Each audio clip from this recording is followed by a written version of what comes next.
Magandang hapon po guys, ako po sa Dan Bastasa po. Nandito ako po sa Bastasa apartment po no. Ito po ay natatapos po noong December 2021. Noong early 2021 guys, napatayo po ito daw no. Ang apartment na ito po ay para po sa mga tagapagdalaw po no. Ito yung may CR nila na may lamang sink o banggera. Akit muna tayo sa itaaso guys. Dahan-dahan lang. Wala. Ako.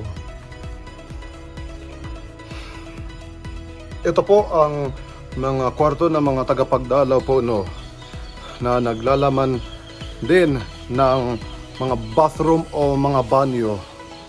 Kapag ikaw po ay pupunta rito po, kailangan mo na po kausapin yung lolo ko na si Sofronio Bastasa po no. Tinuturi po ito rin bilang Bastasa Apartel.